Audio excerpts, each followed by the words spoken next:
చూసుకుంటే దొరికారు దొంగలు అనేది అలాగే అప్పులు అంటగట్టినవే ఈనాడులో వచ్చిన కథనానికి కౌంటర్ అన్నమాట.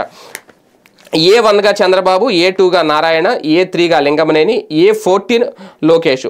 IRR ఇన్నర్ రింగ్ రోడ్ కుంభకోణం కేసులో సిఐడి దూకుడు, ఏసీబీ న్యాయస్థానంలో ఛార్జ్షీట్ దాఖలు, కన్సల్టెన్సీ ముసుగులో భూదోపిడీ, తద్వారా పచ్చముఠా భూముల విలువ అమాంతం పెంపు, 2000 కోట్లకు పైగా దోపిడీ, క్విడ్ ప్రోకో కింద హెరిటేజ్కు భూములు, చంద్రబాబుకు కరకట్ట బంగళ, బినామీ పేరిట భూములు పొందిన నారాయణ, పవన్కు కూడా భూ ప్యాకేజీ అంటే ఇందులో పవన్ కూడా లాగేశారు. అలాగే ఆ అప్పులు అంటగట్టినవే అసెంబ్లీ సాక్షిగా కొండబద్దలు కొట్టిన కాగ్ నివేదిక. అందులో ఏం రాశారు ఈనాడులో?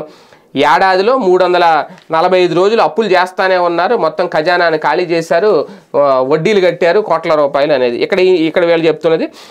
కాగ్ నివేదిక ఆధారంగా అవన్నీ అప్పులు అంటగట్టినప్పులే ఏపీ నెత్తిన 2,57,612 కోట్ల రుణభారం మోపిన టీడీపీ సర్కార్. అది వీళ్ళు చెప్తుంది. అంటే అప్పటికే 2 లక్షల కోట్ల రూపాయలు అప్పు చేసి రెడీగా మా నెత్తిని పెట్టింది, వాటిని తీర్చడానికి అప్పు చేయాల్సి వచ్చింది అనేది. దిగిపోయే నాటికి అదనంగా మరో 14,000 కోట్ల అప్పులు, నిబంధనలకు విరుద్ధంగా నాడు ఏడాపెడా అప్పులు.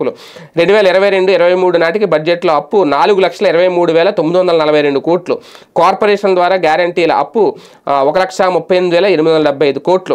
ఎఫ్ఆర్బిఎం నిబంధనలకు లోబడి రెవెన్యూ లోటు, ద్రవ్య లోటు, అప్పులు పరిమితి ప్రకారం ఇంకా అవకాశం ఉన్న ఆచితూచి ప్రభుత్వం అడుగులు వేస్తుందని. ఏదైనా ఒకటే, కాకపోతే వీళ్ళకి నచ్చినట్టు వీళ్ళు రాసుకున్నారు, వాళ్ళకి నచ్చినట్టు వాళ్ళు రాశారు. వైఎస్ఆర్సీపీ రాజ్యసభ